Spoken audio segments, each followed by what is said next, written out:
All right, let's check your first alert forecast.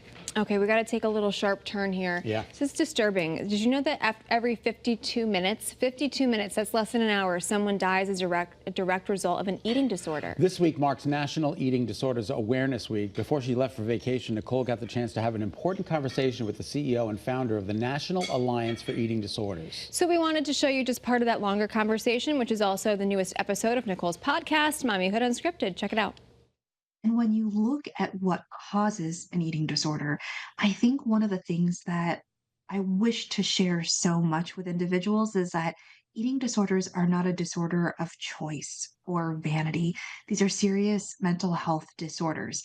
They are a biologically based brain illness. And so, what we mean by that is that they are very hereditary. So, if a parent or a sibling of a parent has had an eating disorder, it definitely increases your likelihood of developing an eating disorder. It's sort of like genetics loads that proverbial gun, and the environment, which I'm sure we can absolutely talk about, the environment we live in, pulls that proverbial trigger. And there's messages and how we should look from a very, very, very young age. So when you and I were, pre-teens, I'm sure it was the magazines, right? Just going through all the Exactly. magazines and seeing the airbrushing and the the distortion almost of the human body, like Yeah. the big Yeah. eyes, like the skinny waist. I mean, these are editors that were doing this, and we were looking through this thinking that this was normal. But now it's social media, which is so Absolutely. scary. Teens are on some type of social platform about 5 hours a day. Oh And so if you gosh. think about that like that constant barragement of images of lifestyle, and when you look at social, people don't tend to post their everyday. They post the highlight reel of their life. And so you and I are comparing ourselves to this unrealistic highlight reel that has been edited, that has been face tuned or brushed or edited in some way. And so we are comparing ourselves to these unrealistic ideals that we will never get to. And when we're not able to get to them, which they're not real, then we start beating ourselves up and we start feeling terrible.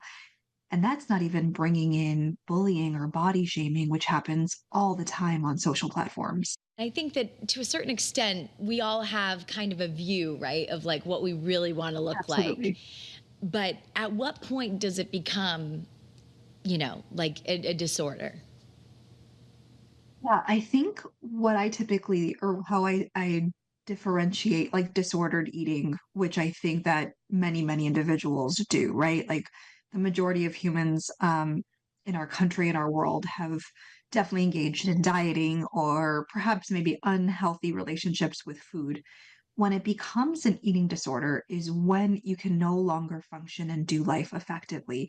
The way that I talk about it is, when I was in the midst of my eating disorder, it was the first thing I thought of every morning, the last thing I thought of every night, and every single thought in between. It was my best friend. It was my worst enemy. It was the way that I was coping with all of these feelings of anxiety, of not feeling good enough, of not showing up enough. What are some tips that you can give us on how we can hopefully, get these staggering numbers down? But the sooner you can intervene and get connections to care and resources, the more likely that your loved one will recover.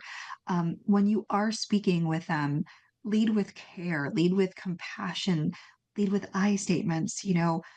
Remind your loved one that you recognize that this is really hard and you are so sorry that they are going through this, and that you are there to walk next to them, to support them, to hold on to that hope for them until they are able to have the hope for themselves. You can find Nicole's full conversation on the latest episode of Mommyhood Unscripted. Scan the QR code to find it, or listen wherever you get your podcasts. It's a really great series, and we're grateful that Nicole brought that story to us. All right, Marcy.